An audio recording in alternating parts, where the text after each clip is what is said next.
지난주에 아브라함의 종이 아브라함의 고향까지 와서 드디어 리브가를 만나서 집에 묵을 방이 있느냐라고 애석하는 장면까지 끝이 납니다. 그 이후에 말씀들을 읽어가면서 오늘 한번 말씀을 같이 나누도록 하겠습니다. 29절 말씀 저희가 함께 읽습니다. 29절 시작. 리브가에는 라반이라는 오빠가 있었습니다. 라반이 밖으로 나가 우물가에 있는 그 사람에게로 뛰어갔습니다. 재밌는 표현이 있어요. 그 사람에게로 뛰어갔습니다 라고 기록을 하고 있습니다. 17절에는 아브라함의 종이 기도하고 나서 리브가가 나오니까 정말 하나님께서 응답하셨는지 기대감으로 리브가에게 뛰어갔습니다 라는 표현이 나옵니다. 20절에는 리브가가 그 아브라함의 종이 물 좀 나눠줄 수 있겠습니까? 라는 청을 듣고 물을 뜨기 위해서 우물가로 뛰어가는 그러한 표현이 나옵니다. 오늘 라반도 아브라함의 종을 보기 위해 뛰어가는데 30절에는 왜 뛰어갔는지 이렇게 얘기를 하고 있습니다. 라반은 자기 여동생의 코걸이와 팔찌들을 보고 또 리브가가 코걸이와 팔찌 귀한 보물을 가지고 온 것을 보고 라반이 아브라함의 종에게 뛰어간 것입니다. 돈 냄새를 맡고 뛰어간 거죠.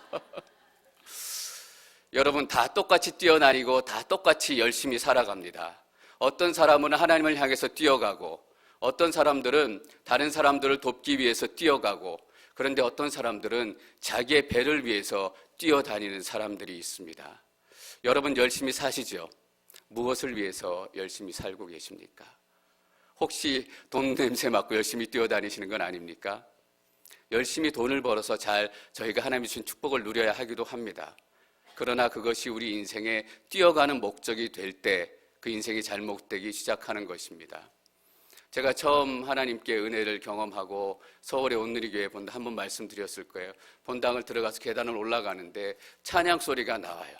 찬양 소리를 들으니까 제 마음이 쿵쿵쿵쿵 뛰기 시작하고 빨리 올라가서 찬양하고 빨리 예배 드려야 되겠다. 한 계단씩 올라갈 수가 없더라고요. 그래서 2계단씩 성큼성큼 뛰어서 올라갔습니다. 저는 여러분들이 하나님께 달려가는 그 발걸음이 가장 떨리고 두렵고 뛰어가는 발걸음이 되기를 축원합니다. 여러분, 하나님만 보고 뛰어가십시오. 하나님만 보고 뛰어가면 옆에서 누가 무슨 소리 하든지 욕을 하든지 싫은 소리 하든지 그게 들리지가 않아요. 하나님 보고 열심히 뛰어가는데 옆에서 무슨 소리 하는 게 돌아볼 때가 있겠습니까? 여러분, 시간이 얼마 남지 않았어요. 우리 개인적으로도 여기 계신 분들 앞으로 사셔야 100년, 200년밖에 더 사시겠어요? 짧은 시간이에요. 시대적으로도 얼마 남지 않았어요. 이제 말세예요. 언제 예수님이 오실지 카운트다운이 들어가 있어요. 우리가 이 땅 가운데서 하나님을 향해서 달려가고 하나님의 예배를 사모하고 그 존전 앞에 무릎 꿇을 시간이 얼마 남지 않았어요. 여러분, 하나님 보고 뛰어가시는 인생이 되기를 축원합니다. 저에게 33절 말씀 계속해서 읽습니다. 33절 시작. 음식을 차려주었습니다. 그러나 아브라함의 종이 말했습니다. 저는 제가 할 말을 하기 전까지 먹지 않겠습니다. 그러자 라반이 말했습니다. 그런 말씀에 보십시오. 먼 여행 끝에, 긴 여행 끝에 힘들고 지치고 분명히 배가 고팠을 거예요. 그리고 계속 오면서 패스트푸드만 먹고 왔을 테니까 집밥이 얼마나 그리웠겠어요. 진수성찬을 차려놨는데 나의 일들을 말하기 전에는 내가 밥을 먹지 않겠습니다. 결단하며 얘기하는 거예요. 작은 일 같지만 결코 작은 일이 아니에요. 우리는 일단 먹고 시작하잖아요. 어려움이 생기고 배고픔이 생기고 힘든 일이 생기면 우리는 먼저 도망가려고 해요. 하나님, 제가 지금 일을 힘들고 어려우니까 좀 쉬다 올게요. 좀 쉬었다가 바쁜 일이 사라지고 배고픔이 사라지고 힘든 일이 사라지면 제가 다시 와서 섬기기도 하고 예배도 드리고 하나님 무릎 앞으로 나아올게요. 근데 배불러지고 건강해지고 괜찮아지면 어때요? 하나님, 제가 좀 바빠요. 바빠서 제가 요즘에 시간이 잘 안 나요.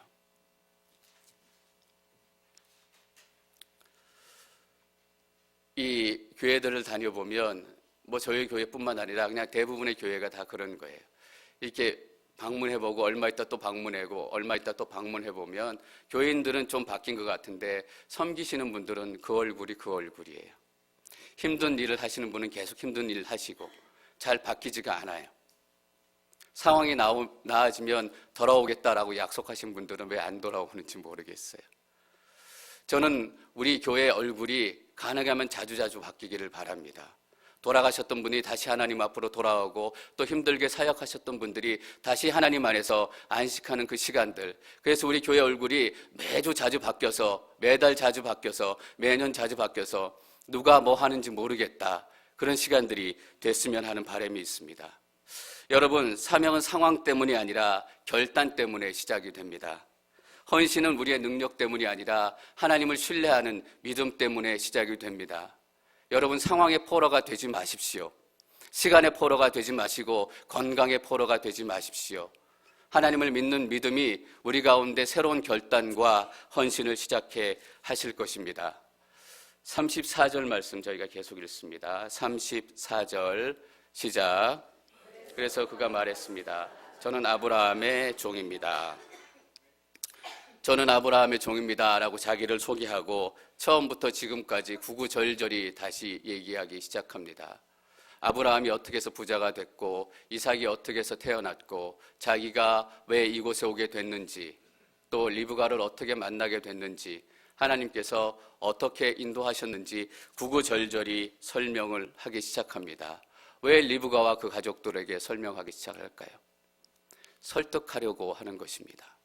하나님께서 나를 인도하셨습니다. 리브가는 하나님께서 인도하신 사람입니다. 라고 그 가족들을 설득하기 시작합니다. 그래서 다행히 그 가족들과 리브가가 설득당합니다. 그래서 57절에서 58절에서 리브가가 이렇게 얘기하고 있습니다. 57절, 58절 저희가 함께 읽겠습니다. 시작. 리브가의 오빠와 어머니가 말했습니다. 리브가를 불러서 물어봅시다. 그들이 리브가를 불러서 물었습니다. 내가 이 사람과 같이 가겠느냐? 리브가가 대답했습니다. 예, 가겠습니다. 다행입니다. 리브가가 예, 같이 가겠습니다 라고 대답을 했습니다. 근데 여러분 한번 생각해 보십시오. 리브가가 저는 당신이 누군지도 알지 못하고 아브라함 그분이 살았는지 죽었는지 믿을 수도 없습니다. 제가 함께 갈 수 없습니다 라고 했다 한들 하나도 이상하지 않습니다.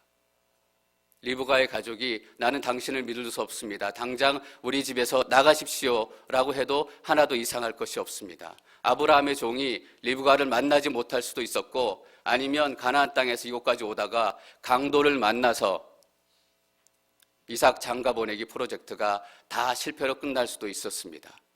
이런 걱정과 염려했던 일들이 왜 일어나지 않았을까요?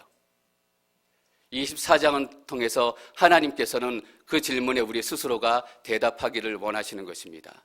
왜 걱정스럽고 염려스러운 일들이 생기지 않았을까요? 하나님께서 지켜주셨기 때문입니다.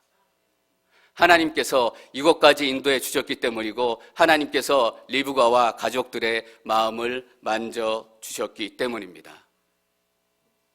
24장은 창세기에서 제일 긴장이에요. 제일 장황하게 이야기가 돼 있어요. 오늘 27절부터 말씀을 다 읽지 않은 이유는 앞에 이야기들을 아브라함의 종이 똑같이 얘기하고 있기 때문이에요. 아마 이렇게 한 줄로 기록해도 괜찮았을 거예요. 아브라함의 종이 리브가와 그 가족들을 어떻게 왔는지, 왜 왔는지, 하나님께서 어떻게 인도하셨는지 설득하고 설명했습니다. 그러면 우리는 다 이해돼요. 그런데 한마디 한마디 다 기록되어서 24장이 제일 긴장이 됐어요. 누구를 설득하기 위함일까? 우리를 설득하기 위함이에요. 당신의 인생이 어디에 와 있습니까? 당신의 인생이 지금 어떤 형편 가운데 있습니까? 아브라함의 종을 인도하셨던 그 하나님께서 당신의 삶도 인도하시고 지키시고 만지고 계십니다라는 거예요. 그래서 우리를 설득하기 위해서 이렇게 길게 구구절절히 설명하고 있는 거예요. 여러분 한번 생각해 보세요. 여러분의 삶을 돌아보시면 그때 여러분의 비즈니스가 실패했을 때 거기서 우리들의 인생이 끝날 수 있었어요. 우리가 예수님을 만나지 못할 수도 있었어요. 우리가 이 앵커리지 교회 같은 좋은 교회를 만나지 못할 수도 있었어요. 그래서 우리가 은혜를 전혀 깨닫지도 못하고 누리지 못하는 사람들이 될 수도 있었어요. 근데 여러분 어때요? 그 실패가 끝이 아니었잖아요. 우리가 예수님을 만났어요. 그리고 이 좋은 앵커리지 온누리 교회를 만났어요. 그리고 하나님의 은혜가 무엇인지 어떤 것인지 우리 삶 가운데 직접 경험하게 됐어요. 왜 우리가 염려했던 일이 우리 가운데 생기지 않았을까요? 하나님께서 여러분을 인도하고 지키셨기 때문이에요. 그렇게 하나님이 이 말씀을 통해서 여러분을 설득하기를 원하시는 거예요. 여러분 어떤 상황 가운데 계세요? 어떤 절망과 어려움 또는 중요한 선택 가운데 계세요? 하나님께서 오늘 이 말씀을 통해서 여러분들에게 이렇게 말씀하시는 거예요. 걱정하지 마라, 염려하지 마라. 아브라함의 종을 인도했고 리브가를 인도했던 그 하나님이 너희들의 삶도 인도하고 지키실 것이다 라는 거예요. 하나님께서 고향 땅으로 만나야 될 자리로, 있어야 될 자리로 우리를 인도하시고 여러분을 인도하시는 거예요. 여러분 염려하고 걱정하지 마세요. 하나님께서 여러분과 함께 계세요. 그래서 마태복음 28장 20절에서는 예수님께서 이런 유언을 남기셨어요. 저희 함께 읽도록 하겠습니다. 20절 시작. 내가 너희에게 명령한 모든 것을 그들에게 가르쳐 지키게 하라. 보라, 내가 세상 끝날까지 너희와 항상 함께 있을 것이다. 뭐라고 그러세요? 보라, 내가 세상 끝날까지 누구와?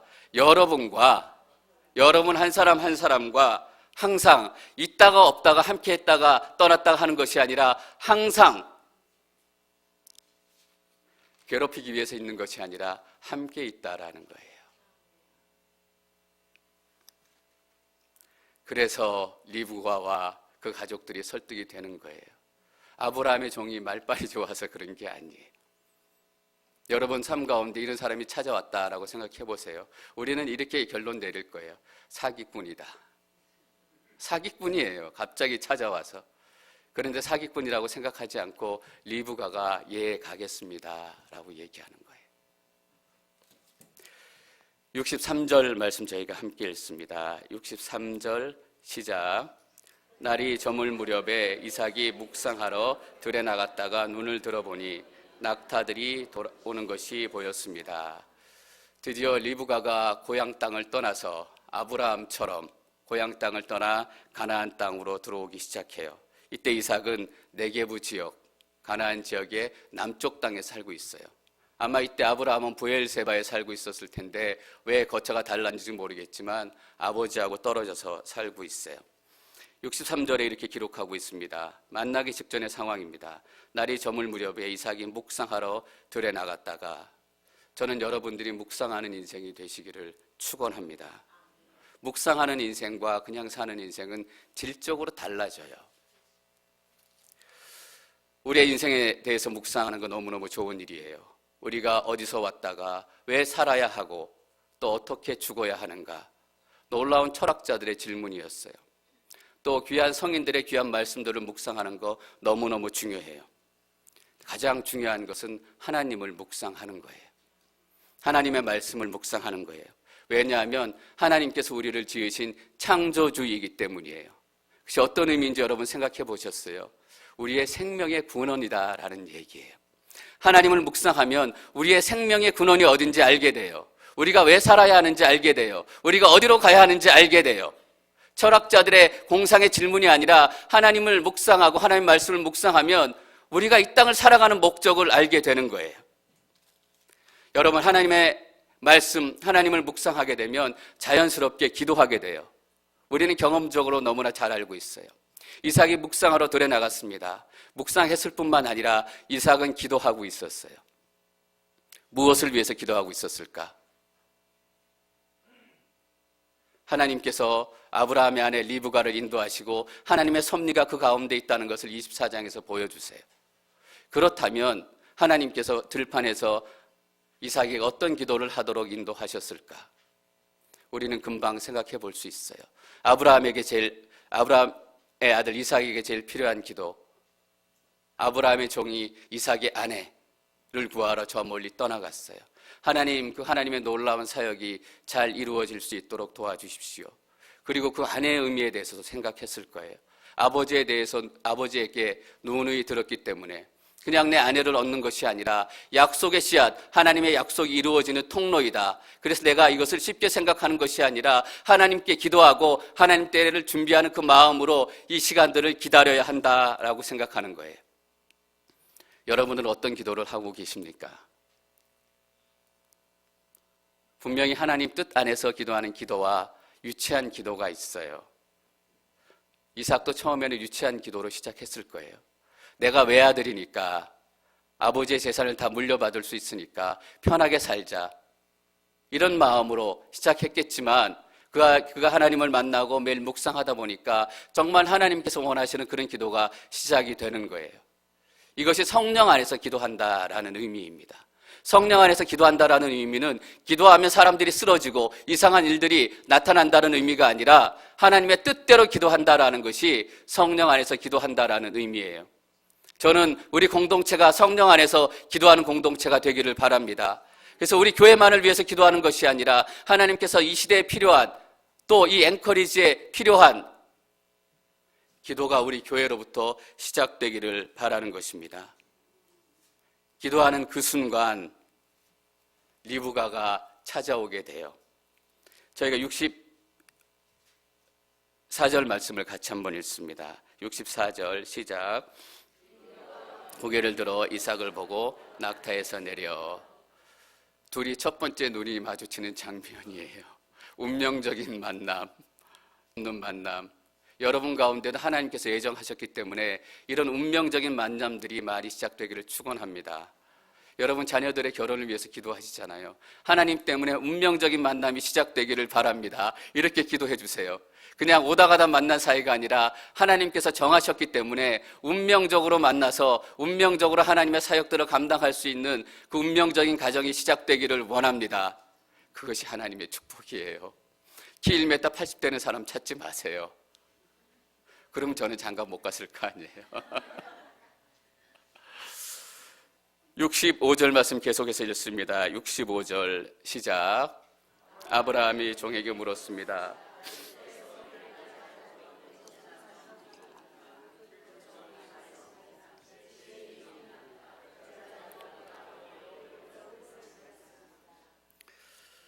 리브가가 이삭을 보고 아브라함의 종에게 물어요. 저기 보이는 사람 우리에게 오는 사람 같은데 누구입니까? 라고 얘기하니까 이렇게 얘기해요.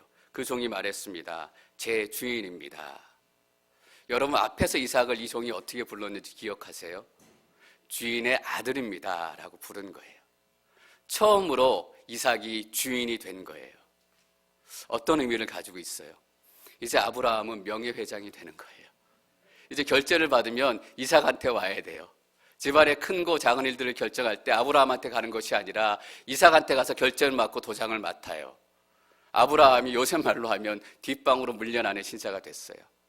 근데 결코 아브라함이 물러나고 어렵고 슬픈 시간이 아니에요.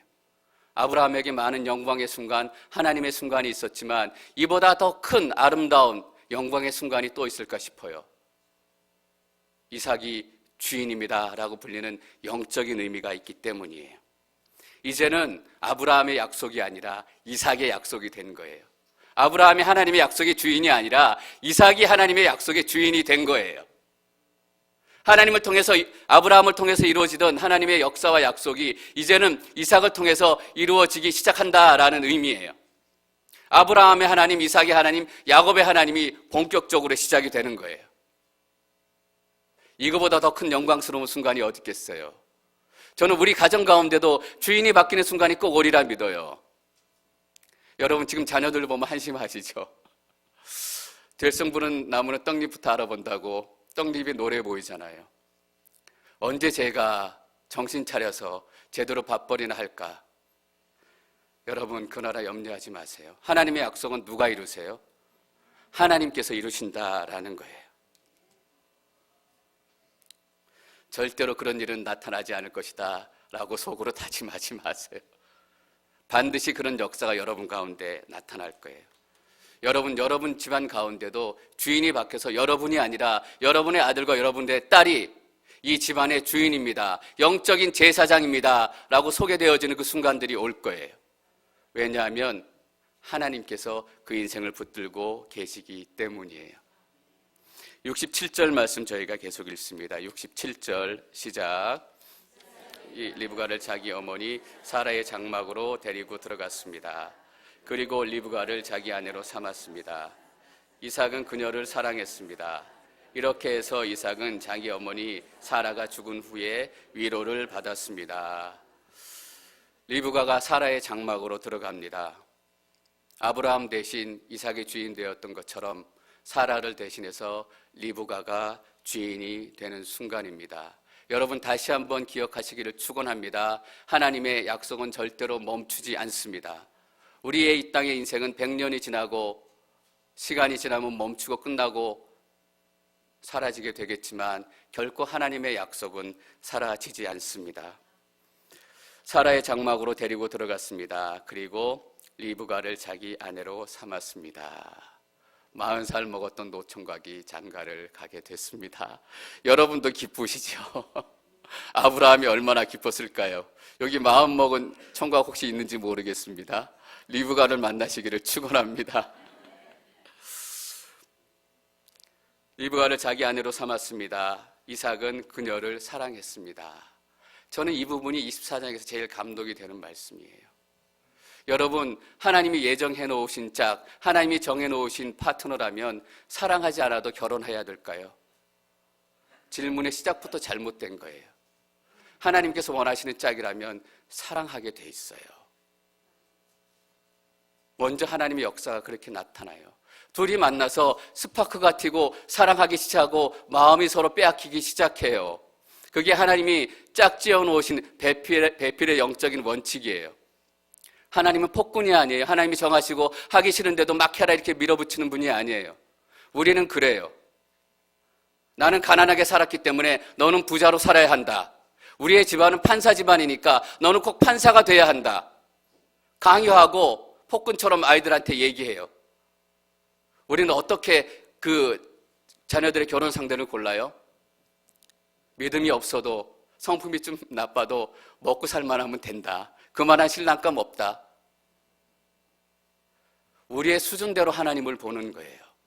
우리가 그렇게 마음대로 하려고 하고 마음대로 시키려고 하니까 하나님께서도 마음대로 하고 사랑도 없이 결혼을 시키는 그런 폭군 아빠처럼 생각을 하는 거예요. 여러분, 하나님께서 우리에게 사명을 주세요. 우리가 사랑하지 않는 사명도 하나님께서 억지로 시키실까요? 이런 질문을 우리가 던져야 하는 거예요. 선교사로 헌신하고 목사로 헌신하고 사역자로 헌신하고 어떤 사역에 헌신하고 여러분 그 사역이 하나님의 뜻이라면 어떤 일이 일어나요? 그 사역을 사랑하게 돼요.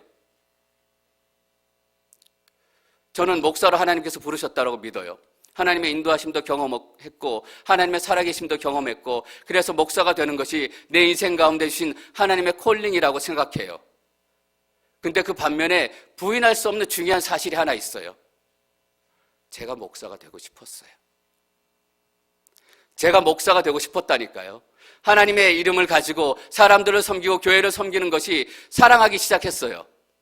그것이 내 인생 가운데 큰 기쁨이라고 생각했어요. 여러분, 그게 하나님의 뜻이에요. 사랑하게 돼요. 그래서 하나님의 뜻대로 따라가면 어때요? 어떤 일들이 나타나요? 우리 인생 가운데 위로가 임하기 시작하는 거잖아요. 제가 67절 말씀 다시 한번 읽도록 하겠습니다. 67절 시작. 이삭이 리브가를 자기 어머니 사라의 장막으로 데리고 들어갔습니다. 그리고 리브가를 자기 아내로 삼았습니다. 이삭은 그녀를 사랑했습니다. 이렇게 해서 이삭은 자기 어머니 사라가 죽은 후에 위로를 얻었습니다. 어머니를 잃은 슬픔이 너무너무 컸어요. 3년이라는 시간이 지났지만 그 슬픔이 하나도 줄어들지 않는 거예요. 여러분, 슬픔은 그냥 쉽게 사라지는 것이 아니에요. 사랑하는 사람을 잃게 되면 1년이 지나도 생각이 나고 2년이 지나도 생각이 나고 10년이 지나도 생각이 나요. 그냥 생각 안 나는 척 하는 거예요. 그냥 눈물을 참는 거잖아요. 근데 그 눈물의 시간을 어떻게 보내야 하는가? 하나님이 절대로 이 말씀을 통해서 우리 삶 가운데 눈물의 시간은 절대로 오지 않을 것이다 라고 말씀하지 않으세요. 대신 어떻게 말씀하세요? 눈물의 시간을 너가 어떻게 보내야 하는가에 대해서 말씀하시는 거잖아요. 이삭이 들에 묵상하러 나갔어요. 오늘 묵상하다라고 이 본문에 쓰이는 묵상하다라는 표현 가운데는 뜻에는 슬퍼하다, 애통하다라는 의미가 있어요. 여러분, 주야로 하나님의 말씀을 묵상하다라고 할 때 다른 단어예요. 같은 묵상하다라는 뜻인데 왜 이 단어를 썼을까? 이삭이 하나님을 묵상하러 나갔을 때 어머님을 잃은 슬픔을 가지고 묵상하러 나간 거예요. 그 슬픔을 가지고 하나님 안에 있는 거예요. 여러분 가운데 지금 어떤 슬픔이 있으세요? 그냥 그 뜻 붙들고 계셔봐야 아무 소용이 없어요. 하나님 앞으로 그 슬픔을 가지고 나아오셔야 돼요. 이삭은 그녀를 사랑했습니다. 이렇게 해서 이삭은 자기 어머니 사라가 죽은 후에 위로를 얻었습니다. 여러분, 하나님의 뜻에 따라 살면 위로를 얻게 돼요. 하나님의 정하신 약속, 하나님의 정하신 뜻은 우리 인생 가운데 위로를 주시는 거예요. 사도 바울이 선교에 헌신하고 많은 선교사님들이 선교에 헌신했잖아요. 그들의 삶은 절대로 편하지 않았어요. 배고프고 맞기도 하고 줄이기도 하고 때로는 그것 때문에 목숨을 잃기도 했어요. 저희가 새벽 예배 40일 동안 매주 믿음의 선배들에 대해서 한 5분에 걸친 영상을 봤어요. 그들의 삶이 절대로 편안한 삶이 아니었잖아요. 어떤 분은 하나님을 섬기는 일 때문에 죽기까지 해야 했어요. 여러분, 그러나 그들의 인생이 불행했다라고 생각하지 마세요. 그들은 자신이 가장 행복한 사람이라고 생각하며 살았을 거예요. 여러분, 사도 바울의 그 많은 편지를 보세요. 내가 불행합니다. 내가 불행합니다. 라는 고백이 없어요. 나는 행복합니다. 나는 위로를 얻었습니다. 여러분, 하나님의 뜻대로 살면 피곤하다고 생각하지 마세요. 그 인생이 편한 인생이다, 쉬운 인생이다라고 절대로 여러분들에게 말씀드릴 수는 없어요. 그러나 분명히 약속할 수 있는 건 행복한 인생이 될 거예요. 저의 이야기가 아니에요. 제가 신학교 공부하고 사역자로 헌신하겠다라고 결단했을 때 이런 고민이 있었잖아요. 목사가 될까, 선교사가 될까. 그래서 서울에서 어떤 훈련을 받고 있는데 유진소 목사님이 강사로 그때 마침 오셨어요. 여러분, 유진소 목사님 잘 아시잖아요. 유진소 목사님 아마 기억도 못 하실 거예요. 목사님, 제가 이제 신학교를 곧 갈 건데 목사가 될지 아니면 선교사로 가서 선교지를 섬겨야 될지 결정을 못 하겠습니다. 유진소 목사님이 한 번에 이런 얘기를 하시는 거예요. 선교사는 아닌 것 같습니다. 왜냐하면 선교사가 사역의 꿈이라면 벌써 선교지를 놓고 마음의 불이 활활 타오르고 있을 거란 얘기예요. 그래서 벌써 내 삶 가운데 선교가 시작이 벌써 되었을 거라는 얘기세요. 왜냐하면 하나님이 주신 뜻은 내 마음 가운데 활활 타오르는 사랑을 시작하게 만들기 때문이에요. 그래서 저는 그 한마디에 물론 선교해야 되고 선교지를 도와야 되고 선교를 마음에 품고 나가야 돼요. 그러나 구체적인 사역의 부르심으로는 선교사는 부르심이 아니다라는 결론을 내렸어요. 한참의 시간이 지난 이후에 제가 돌아보면 맞아요. 그때 선교사가 내 부르심이었다면 선교지를 향한 활활 타는 뜨거운 불타는 마음이 내 안에 있었을 거예요. 그런데 그렇지 않았다라는 거예요. 그래서 목사의 길을 오게 된 거잖아요. 여러분, 목사로 사는 것도 힘들어요. 근데 목사로 사는 것만 힘든 게 아니잖아요. 여러분도 다 힘드시잖아요. 저는 그래서 제가 힘들다고 또 특별히 생각하지 않아요. 이 땅에서 예수 그리스도를 믿고 살아가는 게 다 힘들어요. 목사로 살아도 먹고 사는 문제 걱정해야 되고, 목사로 안 살면 먹고 사는 문제 걱정 안 하세요? 똑같이 다 먹고 사는 문제 걱정해요. 아픈 문제 걱정해야 되고, 애들 학교 보내는 문제 걱정해야 되고, 다 힘든데 목사로 사는 게 행복하다라는 거잖아요. 왜냐하면 하나님 뜻대로 살기 시작하니까 하나님의 위로가 내 삶 가운데 시작이 되는 거예요. 저는 24장의 이 말씀을 통해서 여러분들이 하나님께 설득되어지기를 축원합니다. 리브가와 그 가족들만 설득되어지는 것이 아니라 하나님께서는 우리를 설득하기 위해서 24장의 이 긴 말씀을 우리에게 주셨어요. 여러분, 설득되시기를 축원합니다. 그리고 기억하십시오. 이삭이 40살 노총각 때 장가를 가게 됐습니다. 그 하나님의 놀라운 위로가 우리의 삶 가운데도 임하게 될 줄 믿습니다.